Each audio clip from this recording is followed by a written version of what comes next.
Welcome to Friday. Welcome to the Week in Review on KUOW. Bill Radke here. This is the time at the end of the week when we gather and figure out what went on this week and what it all means with a panel of super friends who this week is constituted. I've lost my grammar. Who this week is constituted by. Anyway, who's here is the editor of Publicola, C Barnett. Hiya, Erica C. Hey, Bill. Thanks for coming. We've got the publisher of the Capitol Hill Seattle blog, Justin Carter. Welcome. Thanks for being here. Happy Halloween. Happy Halloween. Excellent Zoom background there. And the publisher of the Washington State Wire, DJ Wilson. Good to see you again. Thanks for coming. Yeah. Thanks, Bill. And you literally can see it at, if you want to watch us at Facebook, facebook.com/KUOW Public Radio. YouTube is there as well. YouTube, youtube.com/user/KUOW 949. Erica C., are you going to spend Tuesday night refreshing your election results screen over and over, or are you avoiding the news until we have final results, which will not be Tuesday night? What's your plan? And I'll ask the others too. Well, I'm not avoiding the news. Yes, I'll be refreshing my results every 2 seconds, along with everybody else, I think, in America, which is... I feel like I've mentally prepared for it. Have become a very pessimistic person over the last 4 years. So I think I'm emotionally prepared. But we'll see. I have been kind of avoiding national news because honestly, I can't do anything at this point about what happens in Pennsylvania or Florida. So I stay away from the pre-election minutia because it's just not good for my mental health. I have the impression, and this is a bunch of journalists, so it's not representative. I have the impression that lots of Americans will. Well, maybe I'm wrong. I feel like there's going to be some news avoidance across the country on Tuesday night, but who knows? DJ, what's your personal plan? Well, we're doing a collaboration between the Washington State Wire and TVW. So I'll be hosting a 3-hour election night show at TVW for the 4 geeks in Washington State that we'll be watching to track Washington State politics. So we're going to be interviewing legislators. We're going to interview Pierce County executive candidates. We're going to be talking with gubernatorial and state executive candidates.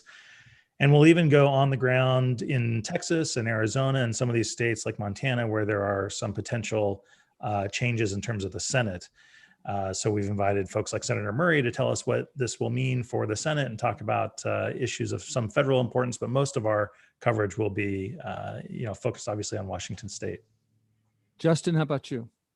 I'm taking the full immersion route. I love this stuff. I won't be sitting there refreshing results, but I will be very interested to see my neighborhood. It's had a busy summer. There's a lot of energy and attention on Tuesday night, of course. And so, from the protests to, there's a lot of folks who would love to have a party in the streets, kind of like back in 2008 or something like that. It may not be the opportunity on election night, but I know there's a lot of energy for that kind of thing. And so there still might be some dancing. We know that the polls suggest Biden and Inslee will win. We don't know if that's going to come true or not, but is there an election outcome that you can't even predict because it's too close? Does anyone have an outcome like that in mind? I think the OSPI race is a really interesting one that is hard to predict. That's the Office of Superintendent of Public Instruction. It's ostensibly nonpartisan. There's a former Democratic legislator and current incumbent there, Chris Reichdahl, running against a Republican or more conservative voice. She's a former Republican staffer and now active in her community. And Maya Espinosa, won more votes out of the August primary than the incumbent. So that's certainly an interesting one to watch.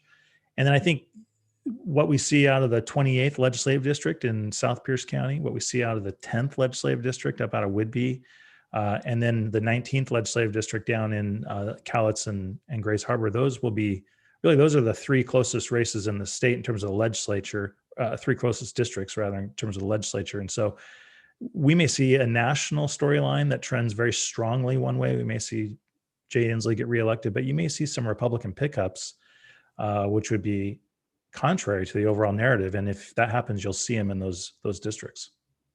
Everyone agree that the state school superintendent is hard to call? Are you following it closely, or is there a different contest on your mind? One of the reasons that I'm kind of able to dip out during what I call off years is because there's no local elections this year.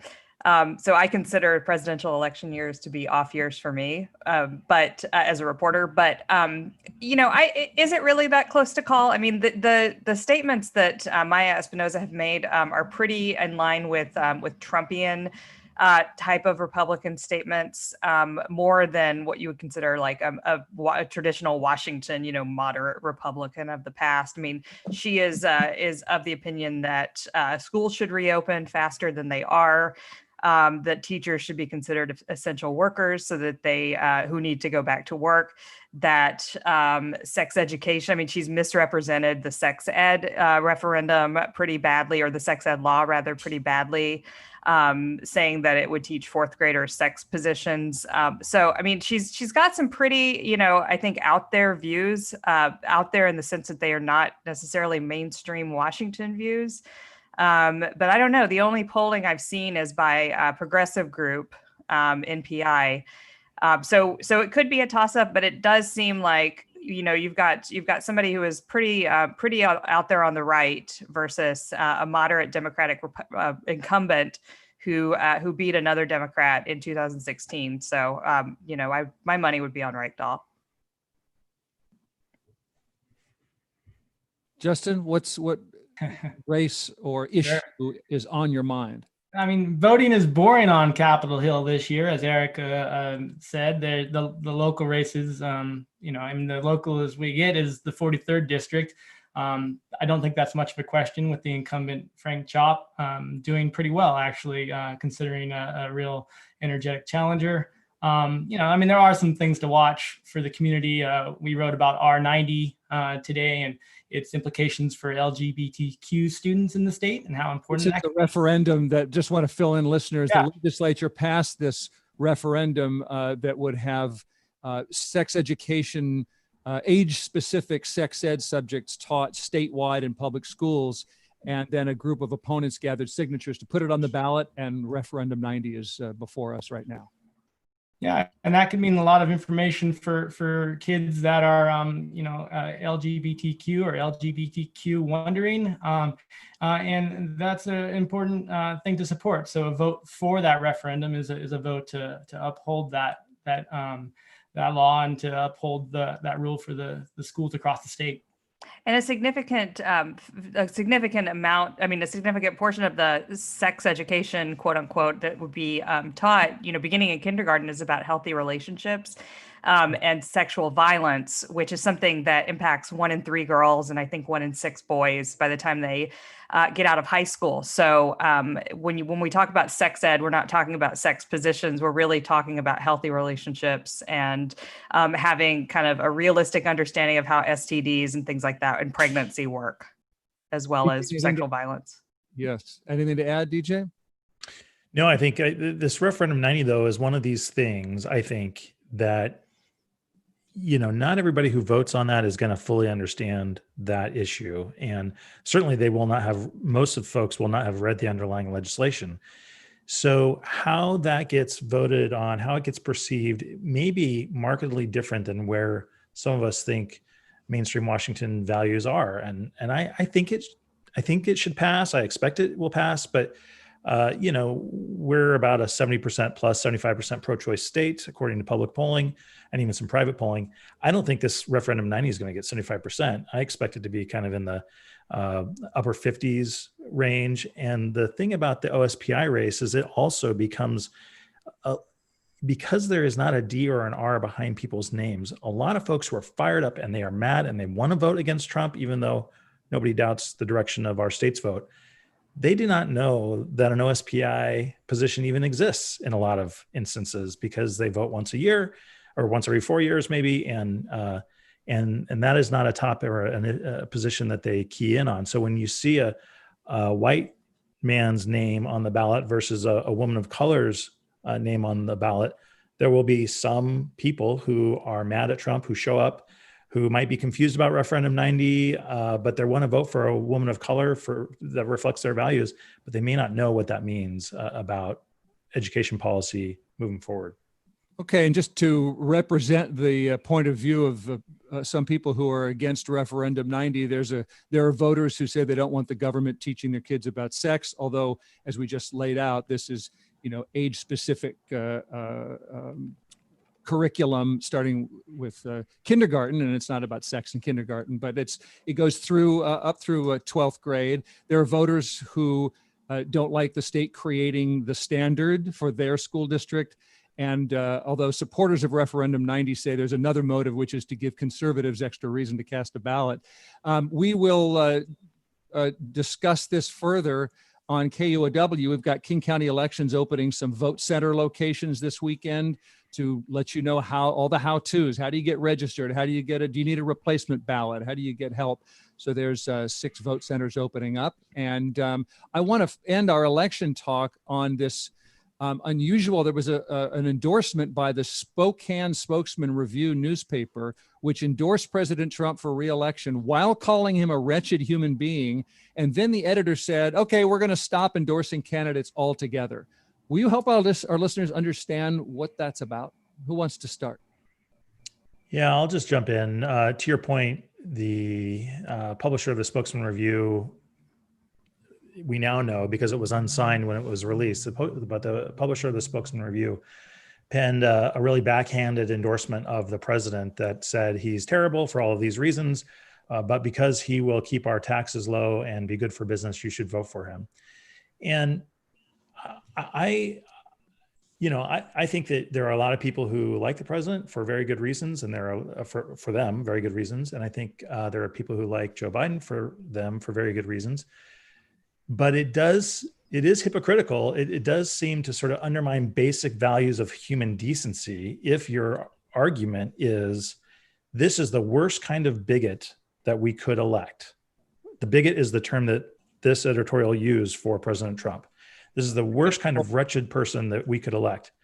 But because he will be good for business and will keep our tax dollars low, our taxes low, you should vote for him.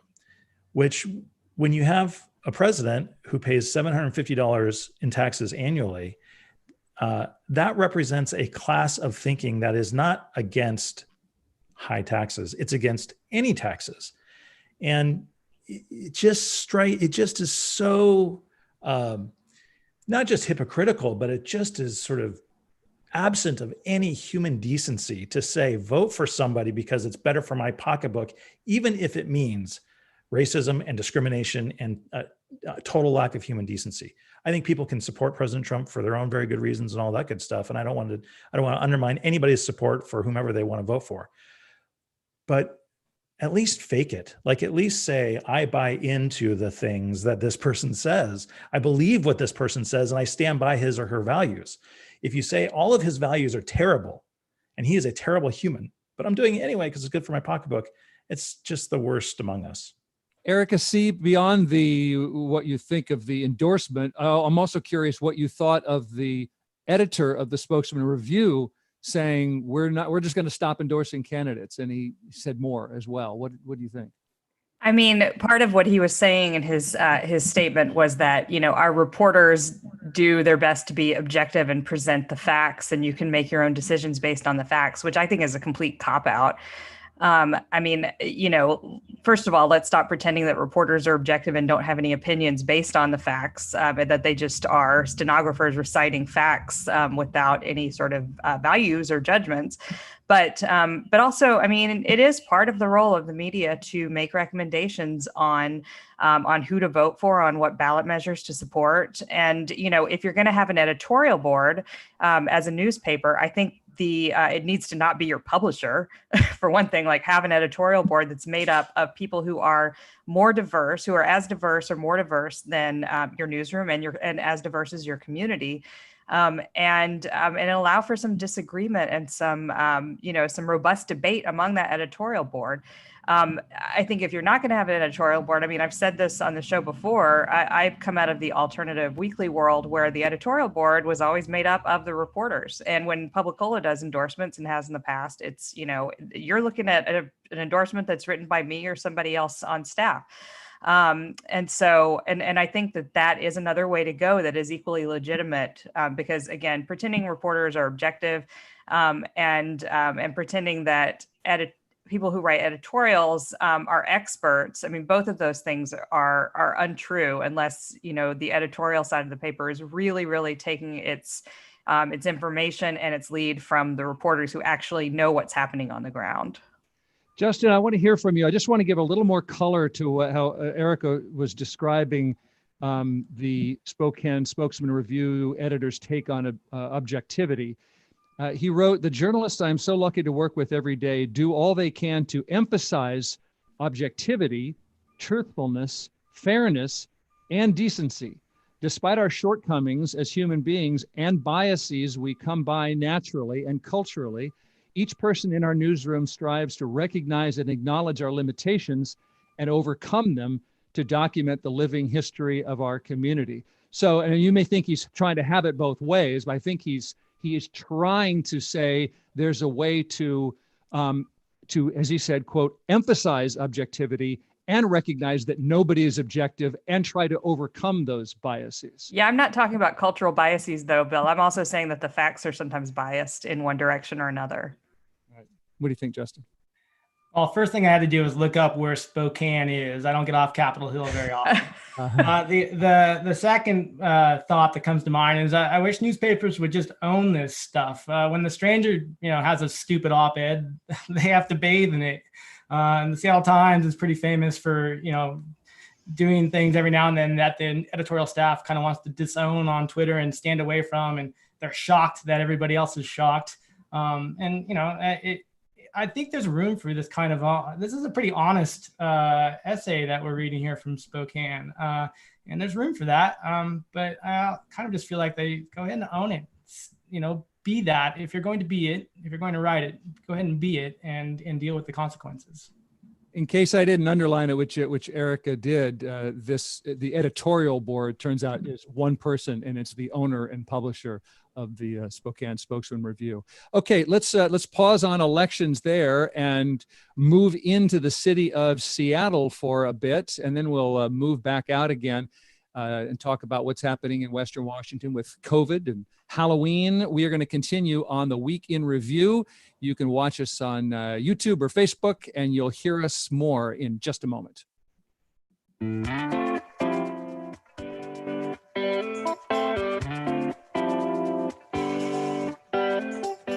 94.9 KUOW, Seattle's NPR news station. The Electoral College system means the presidency doesn't always go to the person who gets the most votes. To understand why, you have to go back to the Constitutional Convention. They wanted guardrails all the way through the Constitution that would protect slaveholder power. Unwinding the history of the Electoral College this afternoon on All Things Considered from NPR News. I'm Kim Malcolm. I'll have local news and analysis from Seattle and around Western Washington, starting at 3 on KUOW 94.9, Seattle's NPR news station. Support for KUOW comes from King Conservation District, helping to empower residents to build a more climate-resilient King County by working with individuals and forested communities through their Wildfire Resiliency Program. More at kingcd.org/wildfire. Helping build better ground. Sun in the forecast for this afternoon and for the next few days. It's 12:26, and we return to KUOW's Week in Review. You are reviewing the week with the publisher of the Washington State Wire, DJ Wilson, the publisher of the Capitol Hill Seattle blog, Justin Carter, and the editor of Publicola, Erica C. Barnett. I'm Bill Radke. A Seattle city councilor wants to give people accused of misdemeanors more options for defending themselves. Councilor Lisa Herbold wants a judge to be able to dismiss a charge if the defendant shows they committed the crime in order to meet basic needs or while suffering from a mental health or substance use disorder. Some fellow city councilors agreed, including Andrew Lewis, who said we shouldn't criminalize these living conditions. And speaking of editorial boards, as we were a moment ago, the Seattle Times editorial board called the idea absurd and a radical dismantling of accountability. Erica C., you want to explain this this initiative in the city? Sure. So the proposal, which is actually, I should say, dead for now. I don't know if I haven't read the Seattle Times editorial for the purposes of my sanity and blood pressure, but it's dead for now, and will come back after the budget season. And basically, it would create a new defense, a new duress defense that says that defense attorneys can come before a judge and use this as one of their defenses for a client, an indigent client who has committed a misdemeanor. They can say the person was committing a crime out of poverty to fulfill a basic need like stealing food, or that they committed the crime because they were in an acute mental health crisis or because of the symptoms of addiction. Like I said, I haven't read that editorial, but the piece that you excerpted, Bill, the idea that we currently have accountability, I think, is fundamentally flawed, and I think that's kind of the thinking behind proposals like this. Right now, what we do is we either let defendants go on their way and don't really do anything for them if they're in a mental health crisis, if they break a window because they're having a psychotic episode, or we throw them in jail for a little while and they get back out and then they get called prolific offenders. And that's not actually producing accountability, and it's also not producing a safer city.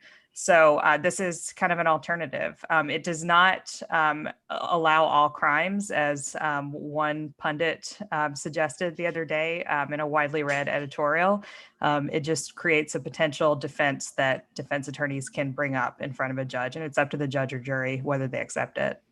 So then, Justin, would we expect that a judge would dismiss a shoplifting charge if the defendant said, I am indigent, I can prove that, I'm hungry, I stole food, or I stole something that I could sell for food? Do we know enough to know that? That's the boiled down, I guess, Scott Lindsay nightmare. But I mean, I think it definitely goes deeper than that. It's also so many hypotheticals stacked on top of each other at this point. The point I think that the council made this week is that this is a direction that the city is going to need to explore, just from, as Erica laid out, the logistics and just the number of incidents it's dealing with here. And so opening up a conversation about, so-called poverty crimes and whether it really should be against the law to do things to survive in this, and also the mental illness aspect, they're important and they need to be discussed, even if the headlines get boiled down to some right-wing talking points. DJ, as Erica said, this idea is, I don't know, but dead for now. It's at least on pause. It's going to get picked up again. It was introduced in the budget talks, which, because Councilor Herbold said this is a budget issue, that fewer convictions means less need to use jail space. But the president of the council prevailed, saying this belongs in the legislative process. Do we know whether talking about it in the budget hearings, would that have meant the proposal would have gotten less scrutiny or less research by the council members or less chance for public input?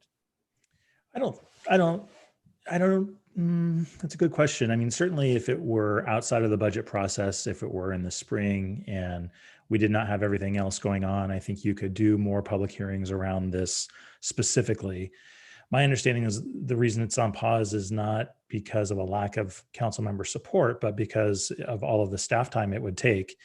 And, that we do have limited staff in any government. And so that tells me that we probably will see this come back, or that there may be some interest in bringing it back.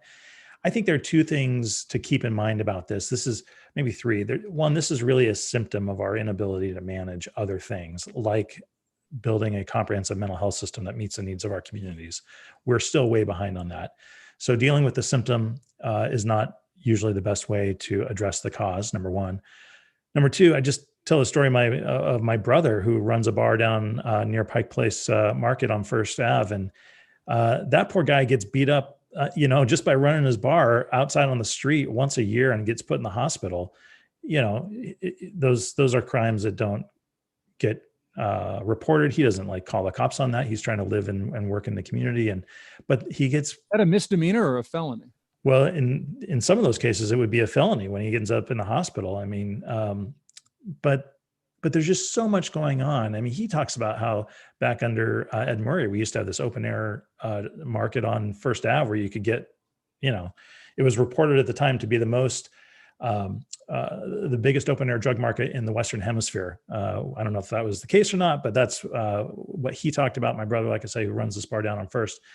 And then I think third is this sort of reminds me, this specific issue that we're talking about reminds me to some degree of the circus and the exotic animal conversation back in the middle part of a decade and a half ago, 15 years ago, where the Seattle City Council was talking about something that they thought was important, but the rest of the state is sort of like, what are you talking about? And so the way that this topic resonates beyond, to the extent that it does, which I don't think it resonates that much beyond city council chambers, but to the extent that this stuff resonates beyond City Hall, I think people in Issaquah and even Shoreline and maybe even Federal Way look at this and say, really? Are we really? Is this the direction we want to go with our communities in terms of public safety?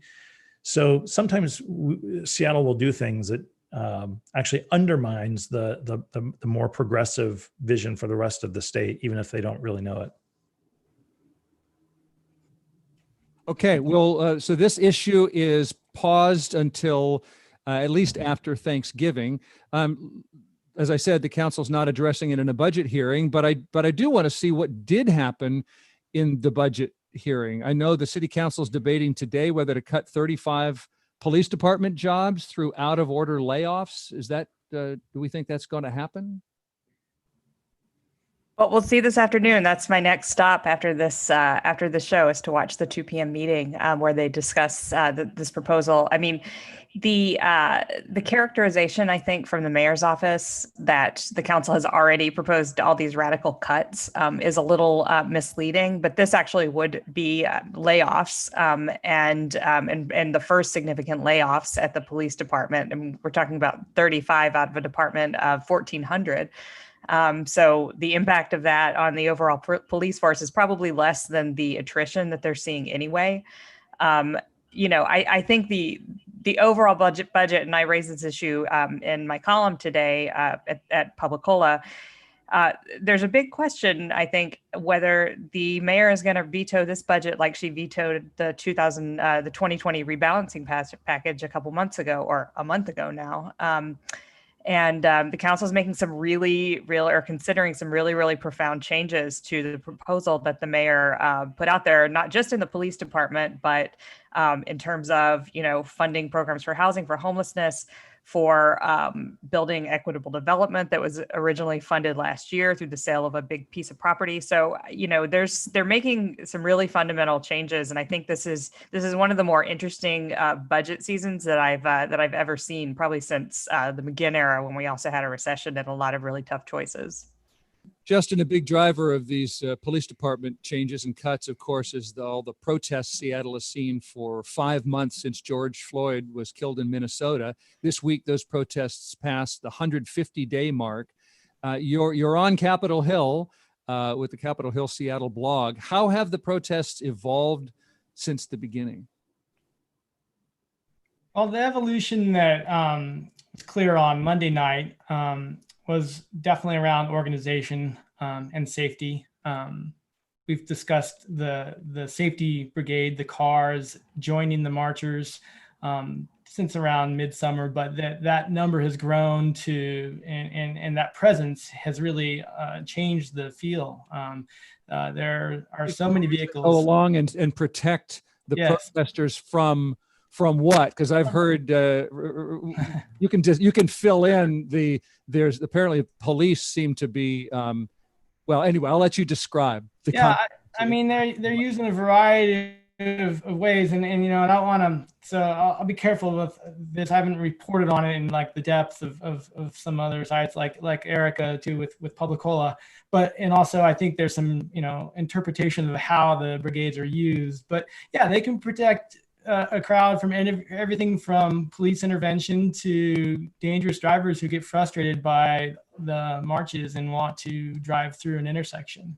But that's not the only part that's it's kind of remarkable. I mean, the online presence for kind of a loose army of scanner observers who report via Twitter and social media on police activities and safety activities for marchers. That's robust. The communications around just the process of a march clearly has matured and helps the people on the ground have a more successful, safer trip through the city. And so those things are all coming together. We saw those Monday night, and we also saw some heroes, come back from the summer. We saw Dan Gregory, who got shot at 11th and Pine, and people like that, these characters who have emerged over the summer and have caught some people's imagination and become kind of faces for the causes. Okay, so many of our listeners are not so close to the center of the protests, or even in Seattle. I think they might want to know a bigger picture. What have the protests accomplished or not accomplished? Yeah. Well, that's also a super difficult question to answer as far as the accomplishments. It's going to vary from protester to protester at this point. But one of the things that I think that we definitely learning about the movement is that victories are going to kind of move at different levels and into the bureaucracy of things like budgets and be translated to dollar signs. And that is a kind of a tough message for folks that are angry and in a hurry and looking for some real changes that happen now. Well, I think, as someone who doesn't cover protest as much as city policy, from my perspective, it's pretty obvious that the protests have made a profound impact. I mean, even if, as Justin said, it's not the impact, the level of impact that protesters would hope for, which is, 50% cuts to the police budget.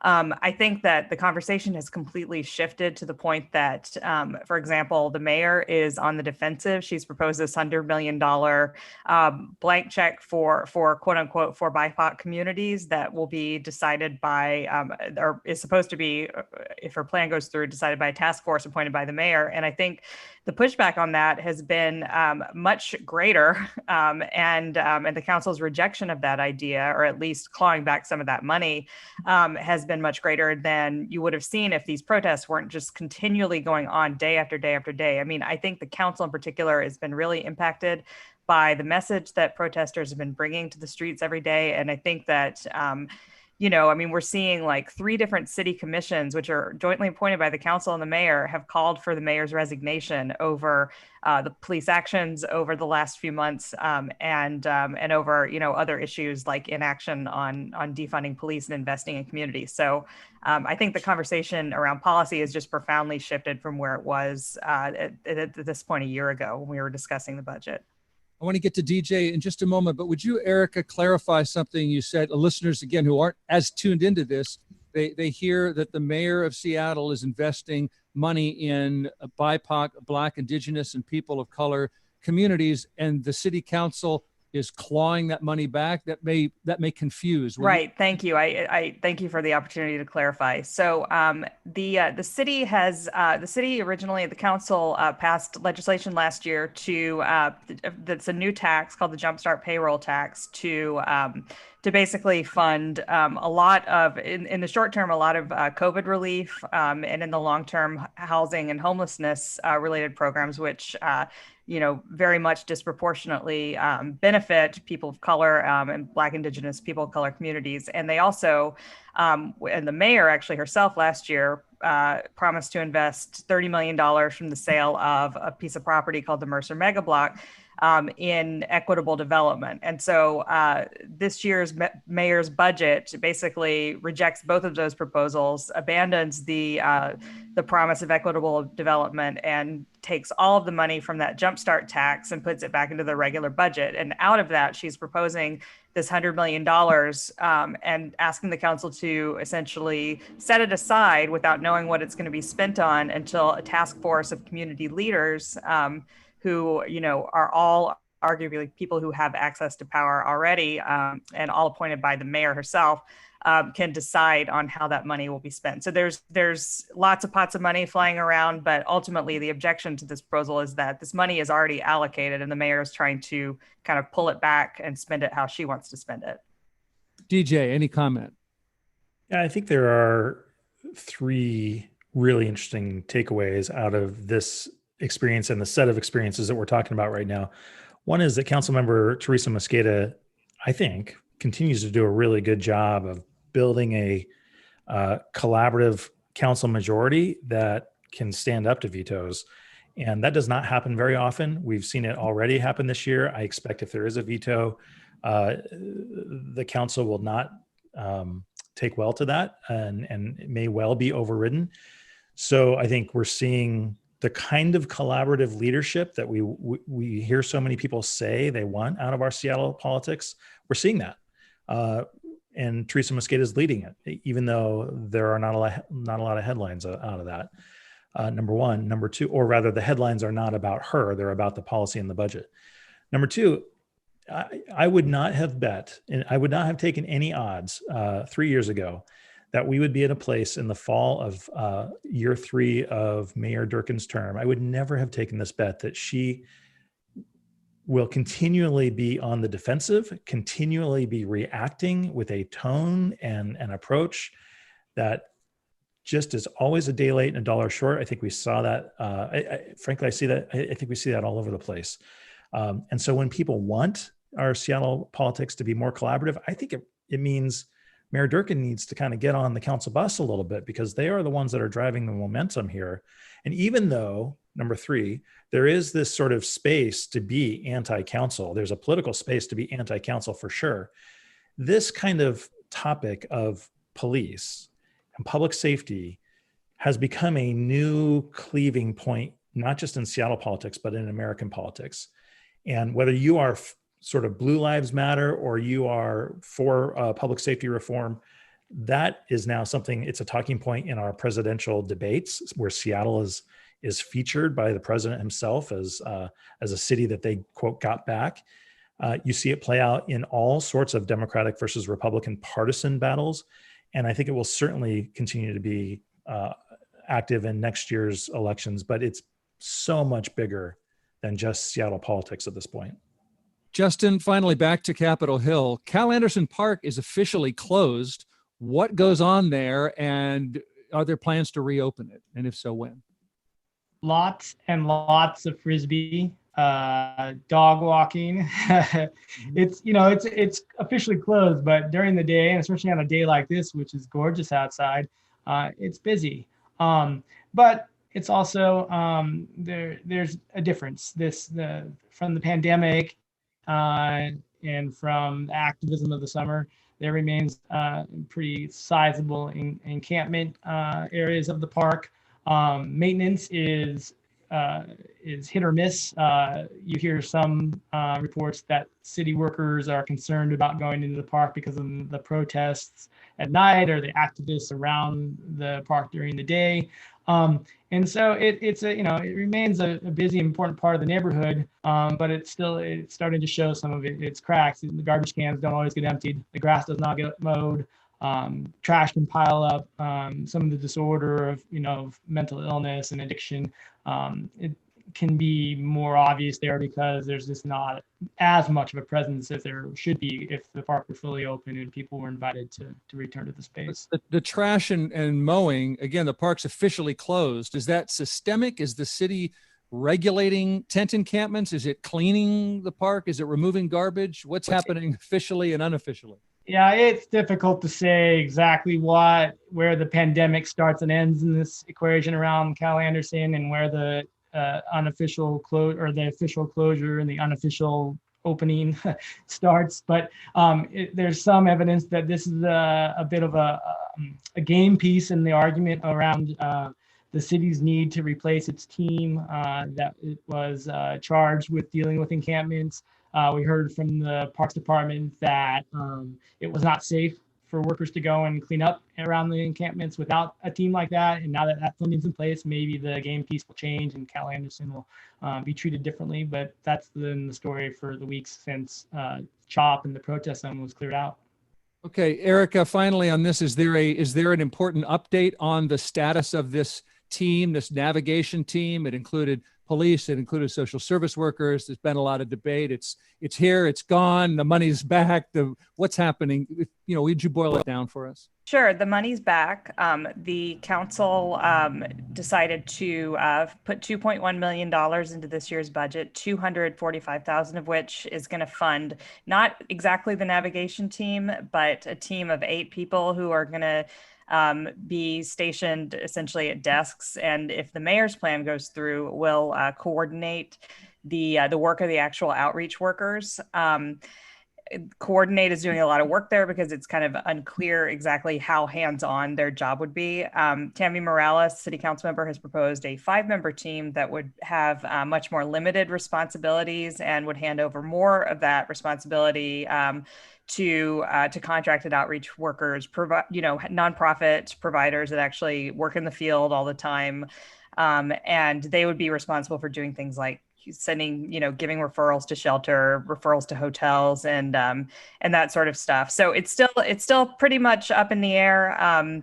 And the other question is going to be once the pandemic ends, because right now they're not really clearing encampments except for on rare occasions, like there was a pedestrian overpass downtown that was going to collapse, so they made everybody leave that. But in the future, what's going to happen? And so there's talk of SDOT, SPU, parks, and other departments that already do have some of that authority taking over from the police, who have traditionally been really, really hands-on in that work. And I think that's an area where everybody on the council at least agrees that the police shouldn't be doing that work. And I think that's actually an area where Durkin and the council are the closest together of all the big kind of hot button issues for debate this budget season. Erica C. Barnett, editor of Publicola, is with Justin Carter, Capitol Hill Seattle blog, and from the Washington State Wire, publisher DJ Wilson. We're breaking down the news of the week for you, and we're going to take on the impossible sounding task of discussing the latest in COVID and reasons to smile when we start to wrap up the week in review. We'll be right back. Stay tuned.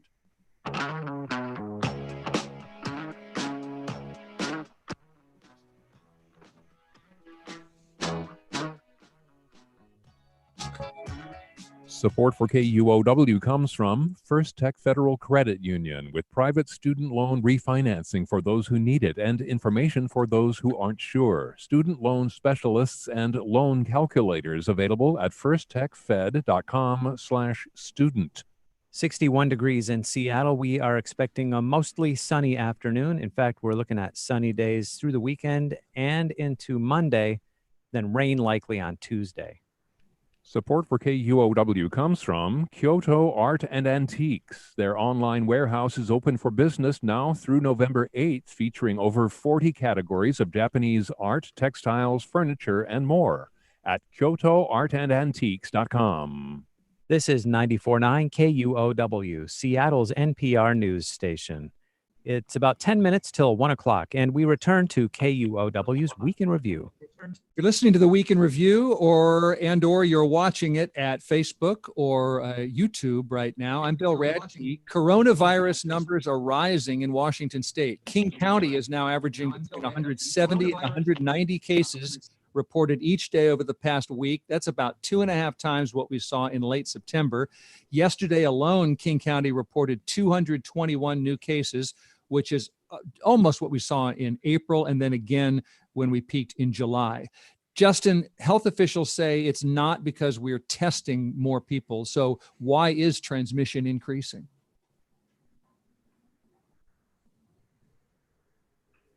I've been muted. Please, George. Thank you. Sorry about that.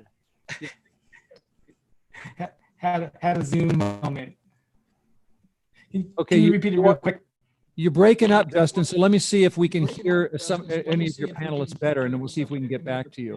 Anybody know why why transmission is increasing? Because we were talking about the UW Greek system, a couple of weeks ago.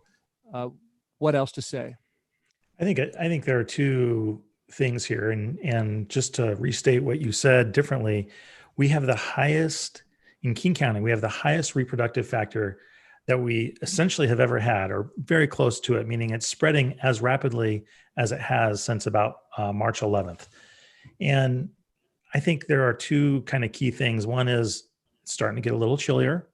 And so we are back in our homes a little more, which family spread continues to be one of the primary ways this spreads. And number two, we just have pandemic fatigue, where we're just not being as careful, and we've broadened our social circles because we need to. I think the way I think of this is, on the one hand, you want to think about your physical health. That's at one pole in the spectrum, but you also have to think about your mental health on the other pole of the spectrum. And to have a total focus on physical health would mean you would end up being isolated and probably alone more than you like to be. To have a total focus on your mental health means you're probably taking unnecessary risks. You're probably out and mixing socially just as you may have done before. And so everybody has to kind of navigate on that spectrum, and we're just getting tired. Our mental health is suffering. We're self-reporting 1 in 3 people can't control their anxiety most of the week. And so we're just getting to a point where we're looking for connection. And I think it's leading us into, places where we're not as careful. Okay. I want to see if we can hear Justin or not. I do want to say on that I think, and I'm trying to focus on my mental health in a way that doesn't involve putting me or my family at risk. I hope it's not an either or choice like that. But Justin, can you hear any of this, and can we hear you? I'm back. My office got COVID, I think. It's recovered though. It's pulled a Trump. Anything you want to add about, I don't know if you heard what DJ was saying about, I did. About our transmission rise. Yeah, no. And I mean, I think that the message that has come through is, the concern about even smaller groups. I mean, it's clear that social interaction is at the core of this. There's a lot of concern about things like outbreaks at hospitals and so forth, and those are dangerous. But for most of us, it's about smaller gatherings and simple things like wearing a mask, even if it seems a little socially awkward. It's okay to wear it a lot. It's not weird. It's not making anyone uncomfortable. Let's do that and get through with this. Erica? Well, I will say for my mental health, and this is not a good COVID practice, you guys, but I did go on a trip, and I went on a trip to a place that does not have as strong of protections in place, and I'm not even sure. It was in the South, and I'm not sure if they have state mandates where we were, but it was shocking to see people not wearing masks, and I do think that we should. I guess celebrate the fact that there is a widespread mask awareness here and just kind of keep it up. I mean, I treated people like they had the plague because for all I know they did, and just stayed very, very far away from other people. It was kind of a hiking trip. But I mean, it was nice to get back to Seattle, and I did feel much safer in my neighborhood, noticing that, people are still practicing pretty good social distancing and mask etiquette. And, we got to just keep it up. Like Justin said, it's a bummer, but I've started sewing masks. So I'm doing masks, but make it fashion. And that's how I'm kind of coping. DJ, what did you learn from acquiring and surviving COVID yourself? Yeah, I got it. I had it, and it sort of snuck up on me. I had an outpatient procedure scheduled, and so I had a COVID test as a matter of kind of just process. I didn't think of my symptoms as COVID symptoms. I thought of them as sort of regular kind of fall Seattle and work stress symptoms. And then when I got a positive diagnosis, I learned our public health system, certainly much better in King County than in other counties, but for the most part, if you're not in King County, it was a mess, frankly. It was just a mess. We still, folks who in my community, in my social circles, at my work site who got tested, they all tested negative. One person, however, still has not gotten her test results back. It's been 2 weeks. Many of them got it back 5 days later. That's just not real testing. I never got contacted by anybody in terms of contact tracing. That didn't happen. My primary care physician's office told me I could only get tested if I had a colonoscopy, which was like ridiculous. So I had to change my primary care doctor. I had to go through all this stuff and kind of had to game the protocols to make sure that I, got tested. And I just say, 1 out of 40 of us at our current trends, 1 out of 40 in Washington State are going to get COVID. You're going to know somebody that got COVID. Your kids are going to know somebody that got COVID. And so you want to think about, what is my quarantine plan? Just like you want to think about what happens in an earthquake. You want to think about your quarantine plan. You also want to think about, how should I talk to my kids about this? How should I tell my aging parents about this so that I don't freak them out? They can all be grounded in facts and grounded in reality, but that we are moving forward through this smartly. And so I think a lot of us still kind of live in kind of a la-la land of, this is somebody else's problems and red states and all that good stuff. But when it comes for you, it's a scary thing, even when you're like me and you have light symptoms. Glad you pulled through it, DJ. We're at the end of the week in review, so I promised something to smile about. I saw that Crosscut posted a photo of the hazard suits that entomologists wore this week when they sucked the Asian giant hornets out of that tree in Blaine, Washington, and they suggested that you go dressed for Halloween as a murder hornet buster. They work outdoors, they have masks, it's COVID safe. $170 on Amazon, and they will not be delivered on time, just like a Minnesota ballot. So you're going to be very, very topical. Anybody else have something to smile about on the way out? Okay, so as I mentioned, I have started sewing, which is like the most socially distanced activity I can imagine. Nobody wants to hear about it. Nobody wants to watch me do it. Nobody wants to be in the room.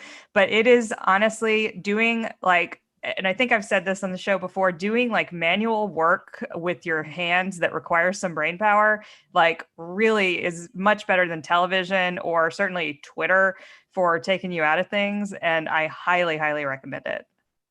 Justin? Candy shoots. I've had the privilege of taking a stroll through the typical trick-or-treat hot zone up around Volunteer Park to do a little preview, and it's going to be a more subdued approach this year. So there's no knocking on doors and such, but I saw quite a few candy shoots and cool delivery mechanisms being engineered around the neighborhood. So I do think there's going to be the regulated allotment of Reese's peanut butter cups and such available. So everybody should have a pretty good Halloween up here. Candy hunts in the yard. We got to go. Before I say goodbye to DJ too, it's Erica C. Barnett from Publicola, DJ Wilson, Washington State Wire, Justin Carter, Capitol Hill, Seattle Blog. The show's produced by Sarah Leibovitz. Live stream online brought to you by Juan Pablo Chiquiza and Tio Popescu.